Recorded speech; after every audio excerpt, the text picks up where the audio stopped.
ഭാര്യയും ഭർത്താവും തമ്മിലുള്ള ബന്ധം അത് സ്നേഹം കൊണ്ടും കരുണ കൊണ്ടും പരസ്പരമുള്ള ബഹുമാനം കൊണ്ടും മാന്യത കൊണ്ടൊക്കെ നിർമ്മിക്കപ്പെട്ടതാണ്. മുത്ത് മുസ്തഫ സല്ലല്ലാഹു അലൈഹി വസല്ലമ തങ്ങളുടെ ജീവിതത്തിൽ നിന്നും നമുക്ക് ധാരാളം സുന്നത്തുകൾ ദാമ്പത്യ ജീവിതത്തിൽ പുലർത്താൻ കഴിയും. ആ സുന്നത്തുകൾ നമ്മുടെ ജീവിതത്തിൽ, നമ്മുടെ ദാമ്പത്യ ജീവിതത്തിൽ നമ്മൾ കൊണ്ടുവന്നാൽ നമ്മുടെ മക്കൾ ഇത് കണ്ടുകൊണ്ട് പഠിക്കും. മക്കൾക്ക് കൊടുക്കേണ്ടത് കുടുംബത്തിൽ ഇമ്പമുണ്ട് എന്ന് പറയുന്ന വലിയൊരു സന്ദേശമാണല്ലോ. അതുകൊണ്ട് തന്നെ മുത്ത് മുസ്തഫ സല്ലല്ലാഹു അലൈഹി വസല്ലം തങ്ങളുടെ മനോഹരമായ ആ ഒരു ദാമ്പത്യ ജീവിതം, റസൂലിൻ്റെ ജീവിതത്തിലുള്ള സന്ദേശം ഈ ഒരു വീഡിയോയിലൂടെ ഞാൻ ഓർമ്മപ്പെടുത്താൻ ഉദ്ദേശിക്കുകയാണ്. ഒന്നാമത്തത്, ഭർത്താവ് ഭാര്യയോട് വളരെ സ്നേഹത്തോടു കൂടി പെരുമാറണം. മുത്ത് മുസ്തഫ സല്ലല്ലാഹു അലൈഹി വസല്ലം തങ്ങൾ പറയുന്നുണ്ട്, ഖൈറുക്കും ലി അഹ്ലിഹി. തുർമുദ് റിപ്പോർട്ട് ചെയ്യുന്ന ഹദീസാണ്. നിങ്ങളിൽ വെച്ചിട്ട് ഏറ്റവും ഉത്തമനായ നല്ല ഭർത്താവ് എന്ന് പറയുന്നത് തൻ്റെ കുടുംബത്തോട്, തൻ്റെ ഭാര്യയോട് നല്ല രീതിയിൽ പെരുമാറുന്നവനാണെന്ന് മുത്ത് മുസ്തഫ സല്ലല്ലാഹു അലൈഹി വസല്ലം. മുത്തുനബിയോട് ആ ഒരു പല സ്വഹാബത്തും വന്നുകൊണ്ട് ഇതേ സാഹചര്യത്തെ സംബന്ധിച്ചൊക്കെ ചോദിക്കുന്ന സമയത്ത് റസൂലുള്ളാഹി പറയാറുണ്ട്, ഖൈറുക്കും ലി അഹ്ലിഹി എന്ന്. റസൂലുള്ളാഹി സ്വല്ലല്ലാഹു അലൈഹി വസല്ലം തങ്ങൾ തൻ്റെ ഭാര്യമാരോട് അത്യന്തം സ്നേഹത്തോടെയാണ് പെരുമാറിയത്. പ്രത്യേകിച്ചും ആയിഷ ബീവി റളിയല്ലാഹു തആല അൻഹയോടുള്ള ആ സ്നേഹം ചരിത്രത്തിലൊക്കെ വളരെ പ്രസിദ്ധമാണല്ലോ. അതുകൊണ്ട് തന്നെ ഭാര്യയോട് വളരെ സ്നേഹത്തോടു കൂടി തന്നെ പെരുമാറണം. മാത്രമല്ല ഭാര്യയോട് കളി തമാശയിൽ ഏർപ്പെടുക, അതേപോലെ തന്നെ സൗഹൃദപരമായിട്ട് പെരുമാറുക, ഇടപെടുക. ഇത് വളരെ സുന്നത്തായ കാര്യമാണ്.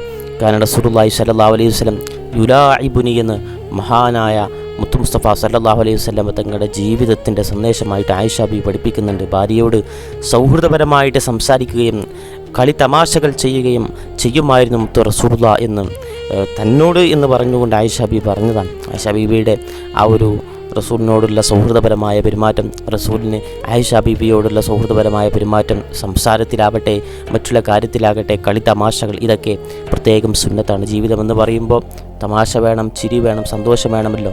ആയിഷ ബീവിയോടൊപ്പം മുത്ത് റസൂലുള്ളാഹി സ്വല്ലല്ലാഹു അലൈഹി വസല്ലം തങ്ങൾ ഓട്ട മത്സരം വരെ നടത്തിയിരുന്നു. തമാശയുടെ ഭാഗമായിട്ട് യുലാഇബുനി, മുത്ത് റസൂലുള്ളാഹി എൻ്റെ കൂടെ കളി തമാശയിൽ ഏർപ്പെട്ടിരുന്നു എന്ന് ആയിഷ ബീവി പറയുമ്പോൾ ആ ഒരു ഓട്ട മത്സരത്തിൻ്റെ ചരിത്രമൊക്കെ മനസ്സിലിങ്ങനെ ഓർമ്മ വരികയാണ്. മറ്റൊന്നാണ് ഭാര്യയ്ക്ക് ഭക്ഷണം കൊടുക്കുക, ഭാര്യയെ ഭക്ഷിപ്പിക്കുക എന്നുള്ളത്.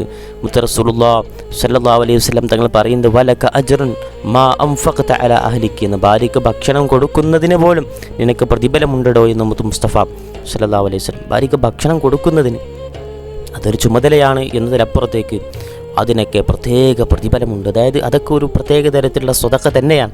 റസൂലുള്ളാഹി സ്വല്ലല്ലാഹു അലൈഹി വസല്ലം തങ്ങൾ ഭാര്യമാരുടെ വായിലേക്ക് ഭക്ഷണം വെച്ചു കൊടുത്തതായിട്ടൊക്കെ ഹദീസിൽ കാണാൻ പറ്റും. ഇത്തരത്തിൽ സ്നേഹരൂപത്തിലുള്ള ഭാര്യയെ ഭക്ഷിപ്പിക്കൽ പോലുള്ള ചിലവേതായാലും കൊടുക്കണം. അതിൽ സ്നേഹം പുരട്ടി കൊടുക്കുമ്പോൾ അത് വളരെ മഹത്തരമാകുമെന്നാണ് മുസ്തഫ സല്ലല്ലാഹു അലൈഹി വസല്ലം തങ്ങളുടെ ജീവിതത്തിൽ നിന്നും സന്ദേശമായിട്ട് ലഭിക്കുന്നു. മറ്റൊന്ന്, ഭാര്യയെ സഹായിക്കുക എന്നുള്ളതാണ്. വീട്ടുപണിയിലേക്ക് ഭാര്യയെ സഹായിക്കുക, അത് സ്നേഹം ഊഷ്മളമാകാൻ പ്രത്യേകം സഹായിക്കും. റസൂലുള്ളാഹി സ്വല്ലല്ലാഹു അലൈഹി വസല്ലം തങ്ങളുടെ ഹദീസിൽ കാണാം, കാനഫി മിഹിനതി അഹ്ലിഹി എന്ന്. സല്ലല്ലാഹു അലൈഹി വസല്ലം തങ്ങൾ തൻ്റെ ഭാര്യമാരോട് അവരുടെ വീട് പണികളിൽ സഹായിക്കുമായിരുന്നു എന്നും ഹദീസിൽ കാണാൻ പറ്റും. പ്രത്യേക സുന്നത്താണ്. സ്വന്തം വസ്ത്ര നബി തങ്ങൾ തുന്നും. വീട് പണിയിൽ നബി സല്ലല്ലാഹു അലൈഹി വസല്ലം തങ്ങൾ സഹായിക്കും. സ്വന്തം വസ്ത്രം തുന്നുക എന്ന് പറയുമ്പോൾ സ്വന്തം കാര്യങ്ങളൊക്കെ ചെയ്യാൻ ഒരു ഭർത്താവ് ബാധ്യസ്ഥനാണ്. അത് സ്നേഹത്തിൻ്റെ ഭാഗം കൂടിയാണ്. ഒരാൾക്ക് കൂടുതൽ ഭാരം വരുന്ന സമയത്ത് ആ ഭാരത്തെ കുറക്കുന്നതിൻ്റെ ഭാഗമായിട്ട് അവരുടെ കൂടെ കൂടിയിട്ട് സഹായിക്കുക എന്ന് പറയുന്നത്. വീട് പണിയാകട്ടെ, വീട്ടിലെ അടുക്കളപ്പണിയാവട്ടെ, എന്ത് പണിയാണെങ്കിൽ പോലും അതിലൊക്കെ സഹായിക്കുക എന്നുള്ള പ്രത്യേക സുന്നത്താണ് എന്ന് മുത്ത് മുസ്തഫ സല്ലല്ലാഹു അലൈഹി വസല്ലം തങ്ങളുടെ ഹദീസിനെ നമുക്ക് കാണാൻ പറ്റും. അതുപോലെ തന്നെ ഭാര്യയെ പ്രശംസിപ്പിക്കുക എന്ന് പറയുന്നു. ഭാര്യയെ ആവശ്യമായ പ്രശംസകളൊക്കെ കൊടുക്കുക എന്നുള്ളത് മുത്ത് മുസ്തഫ സല്ലല്ലാഹു അലൈഹി വസല്ലം തങ്ങൾ പറയുന്നുണ്ട്, ലാ യഫ്രഖ് മുഅ്മിനും മുഅ്മിനതൻ. ഭാര്യയുടെ നല്ല ഗുണങ്ങളൊക്കെ ആയിട്ട്, ഭാര്യയുടെ നല്ല ഗുണങ്ങളൊക്കെ ശ്രദ്ധിച്ചിട്ട് അതൊക്കെ കണ്ടുകൊണ്ട് അതിനെ മഹത്തായ രൂപത്തിൽ പ്രശംസിക്കുക എന്ന് പറയുന്ന വളരെ മനോഹരമാണ്. ഒരാളെ ഇകഴ്ത്തുന്ന രൂപത്തിൽ ഒരു മുഅ്മിനത്തായ ഒരു പെണ്ണിനെ, ഒരു മുഅ്മിനായ മനുഷ്യനൊരിക്കലും കുറ്റപ്പെടുത്താൻ പാടില്ലല്ലോ. റസൂലുള്ളാഹി സ്വല്ലല്ലാഹു അലൈഹി വസല്ലം തങ്ങൾ ഖദീജ ബീവിയെ നിരന്തരം പ്രശംസിച്ചിരുന്നു എന്ന് നമുക്ക് ഹദീസിലൊക്കെ കാണാൻ പറ്റും. അപ്പോൾ ഭാര്യയെ പ്രശംസിക്കുക, അവർ ചെയ്യുന്ന സേവനങ്ങളെ പ്രോത്സാഹിപ്പിക്കുക, ഇതൊക്കെ പ്രത്യേക സുന്നത്താണ്. മറ്റൊന്ന്, ഭാര്യയെ മനസ്സിലാക്കുക, ഭാര്യയ്ക്ക് ഖൈർ എന്താണോ ആ ഖൈറായ നിലയിൽ പെരുമാറുക, അതുകൊണ്ട് പ്രത്യേക നിർദ്ദേശം കൊടുക്കുക, നല്ല ചെയ്യാനൊക്കെ ആവശ്യപ്പെട്ടുകൊണ്ട് പ്രത്യേക നിർദ്ദേശങ്ങളൊക്കെ കൊടുക്കുക എന്നാണ്. ആയിഷ ബീവി റളിയല്ലാഹു തആല അൻഹ അസൂയ കാണിച്ചു, അല്ലെങ്കിൽ കുശുമ്പ് കാണിച്ച സമയത്ത് പോലും മുത്ത് മുസ്തഫ സല്ലല്ലാഹു അലൈഹി വസല്ലം തങ്ങൾ ക്ഷമയോട് കൂടിയിട്ടാണ് അതിൽ സമീപിച്ചതെന്ന് നമുക്ക് ചരിത്രത്തിൽ കാണാൻ പറ്റും. സുറിൻ്റെ ഹദീസിൽ കാണാൻ പറ്റും ഇസ്തൗസു ബിൻ നിസാഇ ഖൈറ, സ്ത്രീകൾക്ക് നല്ല ഖൈറായ കാര്യങ്ങളൊക്കെ മനസ്സിലാക്കി കൊടുക്കണമെന്ന് മുത്ത് മുസ്തഫ സല്ലല്ലാഹു അലൈഹി വസല്ലം. മറ്റൊന്നാണ് ഭാര്യയോട് സൗമ്യമായിട്ട് പെരുമാറുക എന്ന്. അത് പൊതുസമൂഹത്തോട് പോലും അങ്ങനെയാണ് പെരുമാറേണ്ടത്. ഖൂലു ലിന്നാസി ഹുസ്ന, മധുര മനോഹരമായിട്ടായിരിക്കണം നിങ്ങൾ ജനങ്ങളോട് സംസാരിക്കേണ്ടത്. അപ്പോൾ ഏറ്റവും കൂടുതൽ സംസാരിക്കേണ്ടതും മധുരം കലർത്തിക്കൊണ്ട് സംസാരിക്കേണ്ടതും ഭാര്യയോടാണ്. അതുകൊണ്ട് തന്നെ നബി സല്ലല്ലാഹു അലൈഹി വസല്ലം തങ്ങൾ ഭാര്യമാരോട് പോലും ഒരിക്കലും കഠിനമായിട്ട് സംസാരിച്ചിട്ടില്ല. വളരെ കൂളായിട്ട് അവരെ സന്തോഷിപ്പിക്കുന്ന രൂപത്തിൽ വളരെ സൗമ്യമായിട്ട് വളരെ മനോഹരമായിട്ടാണ് അവരോടൊക്കെ സംസാരിച്ചിട്ടുള്ളത് എന്നാണ്. മാത്രമല്ല ഭാര്യയെ വിളിക്കുന്ന സമയത്ത് സ്നേഹനാമം വിളിക്കുക എന്നാണ്. അവർക്ക് ഏറ്റവും ഇഷ്ടപ്പെട്ട ഏതാണത് വിളിക്കുക. നബി സല്ലല്ലാഹു അലൈഹി വസല്ലം തങ്ങൾ ആയിഷ ബീബി യാ ആയിഷ് എന്ന് വിളിച്ചിരുന്നു. യാ ആയിഷ്, ഇങ്ങനെ അവർക്ക് ഇഷ്ടമുള്ള അവർക്ക് പ്രീതി ലഭിക്കുന്ന പേര് ഉപയോഗിക്കുക. അത് ശക്തമായ ബന്ധം സ്ഥാപിക്കാൻ ആ ഒരു ശക്തമായ രൂപത്തിലേക്ക് ബന്ധത്തെ കൊണ്ടുപോകാൻ സാധിക്കും. യാ ആയിഷ് എന്നുള്ളത് ആയിഷ ബീബി വിളിക്കുമ്പോൾ അങ്ങനെ ഒരു വിളിപ്പേരിലായിട്ട് മുത്ത് മുസ്തഫ സല്ലല്ലാഹു അലൈഹി വസല്ലം വിളിച്ചതായിട്ടൊക്കെ ഹദീസിൽ കാണാൻ പറ്റും. അതേപോലെ തന്നെ അവർക്ക് വേറെ എന്തെങ്കിലും കൂട്ടി അവരെ വിളിക്കാൻ താല്പര്യപ്പെടുന്ന ചില പേരുകളുണ്ടാവുമല്ലോ, കളിയാക്കാത്ത രൂപത്തിൽ ആ പേരുകളൊക്കെ വിളിക്കുമ്പോൾ അത് പ്രത്യേകം ബന്ധം ഊഷ്മളമാകാൻ സഹായിക്കും. അതുപോലെ തന്നെ സല്ലല്ലാഹു അലൈഹി വസല്ലം തങ്ങൾ പറയുന്നുണ്ട് ഇന്നമൻ നിസാഉ ഷഖായിഖു റിജാൽ എന്ന് പറയുന്നത്. അതായത് സ്ത്രീയും പുരുഷനും പരസ്പരം കൂട്ടാളികളാണ്. അതുകൊണ്ട് തന്നെ പരസ്പരം എന്തൊക്കെ വൈകാരികമായിട്ട് വളരെ സന്തോഷമായിട്ട് ദുഃഖമായിട്ട് എന്തൊക്കെയുണ്ടോ അതിനെയൊക്കെ പരസ്പരം മനസ്സിലാക്കണം. ആണിന് എന്തൊക്കെ സങ്കടമുണ്ടോ സന്തോഷമുണ്ടോ അതൊക്കെ പെണ്ണിനുണ്ടാവുമല്ലോ, അതൊക്കെ മനസ്സിലാക്കണമെന്ന് മുത്ത് മുസ്തഫ സല്ലല്ലാഹു അലൈഹി വസല്ലം. ആയിഷ ബീബി സംസാരിക്കുമ്പോൾ മുത്ത് മുസ്തഫ സല്ലല്ലാഹു അലൈഹി വസല്ലം തങ്ങൾ അത് ഇങ്ങനെ കേട്ടിരുന്നു എന്നാണ്, അവരെ പരിഗണിച്ചിരുന്നു എന്ന രൂപത്തിൽ അവരെ മാനിച്ചുകൊണ്ട് അവരുടെ വൈകാരിക നിമിഷങ്ങളെ മാനിച്ചുകൊണ്ട് പെരുമാറണമെന്ന് മുത്ത് മുസ്തഫ സല്ലല്ലാഹു അലൈഹി വസല്ലം തങ്ങളുടെ ജീവിതം സന്തോഷമായിട്ട് നമുക്ക് മനസ്സിലാക്കാൻ പറ്റും. അതുപോലെ തന്നെ അവരോടൊപ്പം സമയം സ്പെൻഡ് ചെയ്യുക, ചിലവഴിക്കുക എന്ന് പറഞ്ഞ് ഹദീസിൽ കാണാൻ പറ്റും. ഫീ ബുദ്ഇ അഹദിക്കും സ്വതക്ക എന്ന് കാണാൻ പറ്റും. ഭാര്യയോട് സമ്പർക്കം കാണിക്കുന്നതിൽ സ്വതക്കയുണ്ട് എന്ന് മുത്ത് മുസ്തഫ സല്ലല്ലാഹു അലൈഹി വസല്ലം. സമയം ചിലവഴിക്കുക, സ്നേഹം പങ്കിടുക, ഇതൊക്കെ പ്രത്യേക സുന്നത്താണ്. അതുപോലെ തന്നെ റസൂലുള്ളാഹി സ്വല്ലല്ലാഹു അലൈഹി വസല്ലം തങ്ങൾ ഭാര്യമാരോടൊപ്പം ഇരുന്ന് സംസാരിക്കുകയും സമയം ചെലവഴിക്കുകയും ഒക്കെ ചെയ്യുമായിരുന്നു. അപ്പോൾ ഭാര്യയോടുള്ള അവകാശങ്ങൾ പൂർണ്ണമായിട്ടും കൊടുത്തിരിക്കണം എന്നാണ് ഇതിൻ്റെയൊക്കെ അർത്ഥം. അതൊക്കെ പ്രത്യേക സ്വതക്കയാണ്. അതൊക്കെ ആഖിറത്ത് ചെന്നാൽ നമ്മളറിയാതെ കിട്ടുന്ന നമ്മൾ അങ്ങനെ ചിന്തിക്കാതെ കിട്ടുന്ന ഒരു പ്രത്യേകം സർപ്രൈസ് എന്നൊക്കെ പറയുന്ന രൂപത്തിലുള്ള സ്വതക്കയാണ്.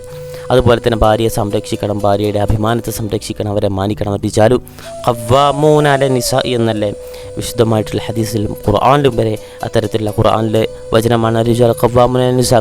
ഉത്തരവാദിത്തം പുരുഷനാണ്, സംരക്ഷണം പുരുഷനാണ്, പരിപാലനം പുരുഷനാണ് എന്ന രൂപത്തിലുള്ള ഈ ഒരു പരാമർശം. നബി സല്ലല്ലാഹു അലൈഹി വസല്ലം തങ്ങൾ ഭാര്യമാരുടെ സംരക്ഷണം, ഭാര്യമാർക്ക് കൊടുക്കേണ്ട മാന്യതയും ഒക്കെ ഉറപ്പാക്കിയിരുന്നു എന്നൊക്കെ ഹദീസിൽ കാണാൻ പറ്റും. ഇങ്ങനെ സ്ത്രീകൾ എത്രത്തോളമാണ് ഭർത്താവിനെ പരിപാലിക്കുന്നത് അതിനിരട്ടിയാണ് പുരുഷന്മാർ അങ്ങോട്ട് പരിപാലിക്കേണ്ടത് എന്നാണ് മുസ്തഫ സല്ലല്ലാഹു അലൈഹി വസല്ലം തങ്ങൾ അതിലൊക്കെ മഹിത മനോഹരമായ മാതൃകയാണ്.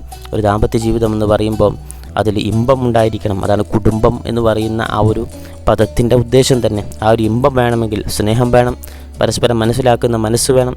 എല്ലാ കാര്യത്തിനും ഒരു തമാശ രൂപത്തിൽ എടുക്കുകയാണെങ്കിൽ പോലും കാര്യത്തിൻ്റെ ആഴം എത്രയാണെങ്കിൽ പോലും അതൊക്കെ പരിഹരിക്കുമ്പോൾ ഒരു കൂടിച്ചേർന്നുകൊണ്ട് സുഹൃത്തുക്കൾ എങ്ങനെയാണോ ഒരു കാര്യത്തെ കൈകാര്യം ചെയ്യുന്ന ആ രൂപത്തിൽ തന്നെ ആയിരിക്കണം. നമ്മുടെ വീട്ടിലേക്കൊക്കെ അതിഥികളൊക്കെ വന്നുകൊണ്ട് നമ്മുടെ വീട്ടിൽ എന്തെങ്കിലും നാശനഷ്ടമൊക്കെ ഉണ്ടാക്കുമ്പോൾ ഒരു ഗ്ലാസ് പൊട്ടിക്കുമ്പോൾ നമ്മളതിനെ എത്രത്തോളം നിസ്സാരമില്ല കുഴപ്പമില്ല എന്ന് പറയുമ്പോൾ നമ്മുടെ വീട്ടിലെ മക്കളാവട്ടെ നമ്മുടെ ഭാര്യയാവട്ടെ എന്തെങ്കിലുമൊക്കെ പൊട്ടിക്കുമ്പോൾ നമ്മളിങ്ങനെ വല്ലാണ്ട് ആക്രോശിച്ചുകൊണ്ട് ചൂടായിക്കൊണ്ട് സംസാരിക്കുന്നതൊക്കെ വൈരുദ്ധ്യമാണ്. നമ്മൾ ഏറ്റവും കൂടുതൽ മാതൃകയാകേണ്ട ഖൈറുക്കും ലി അഹ്ലിഹി എന്ന മുത്ത് മുസ്തഫ സല്ലല്ലാഹു അലൈഹി വസല്ലം. മറ്റുള്ളവരുടെ കാര്യങ്ങൾ നമ്മുടെ ഭാര്യ നമ്മുടെ മക്കൾ അവരോടാണ് ഏറ്റവും ഖൈറ് കാണിക്കേണ്ടത്. മറ്റുള്ളവരുടെ മക്കളോട് ഖൈറ് കാണിക്കുന്നതിനേക്കാളും ഏറ്റവും കൂടുതൽ നമ്മൾ കാണിക്കേണ്ടത് നമ്മുടെ മക്കളോടായിരിക്കും. നമ്മുടെ മക്കൾ പ്രതീക്ഷിക്കുന്നതും നമ്മുടെ ഉപ്പ നമ്മുടെ ഉമ്മ ആ ഉമ്മമാരൊക്കെ മക്കളിൽ നിന്ന് നല്ലതൊക്കെ പ്രതീക്ഷിക്കുമ്പോൾ മക്കൾ സ്വാഭാവികമായിട്ട് അവരുടെ വീട്ടിലല്ലേ കുസൃതികളൊക്കെ കാണിക്കാൻ പറ്റുക. അപ്പോൾ അവരുടെ കുസൃതി മനസ്സിലാക്കിക്കൊണ്ട് അവരുടെ ആ ഒരു കുസൃതിത്തരം ഇവിടെയല്ലേ കാണിക്കാൻ പറ്റൂ എന്ന രൂപത്തിലായിരിക്കും. അപ്പോൾ ഭാര്യയാവട്ടെ ഭർത്താവട്ടെ അതുപോലത്തെ മക്കളാവട്ടെ അതൊക്കെ വിട്ടുവീഴ്ച ചെയ്യാനുള്ളൊരു മനോഭാവം അത് വളരെ മാന്യമായ രൂപത്തിൽ നമ്മൾ നടത്തിക്കൊണ്ടു പോവണം. അതുകൊണ്ട് ഈ ഒരു ദാമ്പത്യ ജീവിതം സന്തോഷകരമായി തീരും. അല്ലാഹു നമ്മുടെ ദാമ്പത്യ ജീവിതമൊക്കെ ഹൈറിലാക്കി തരട്ടെ. സന്തോഷമായിട്ടുള്ള മറ്റുള്ളവർക്ക് മാതൃകയാകുന്ന ഒരു ഉസ്വത്തായിട്ടുള്ള ഒരു മാതൃകയുള്ള ഉസ്രത്ത് അത് കൊണ്ടു നടക്കാൻ അല്ലാഹു നമുക്ക് തൗഫീക്ക് നൽകി അനുഗ്രഹിക്കട്ടെ.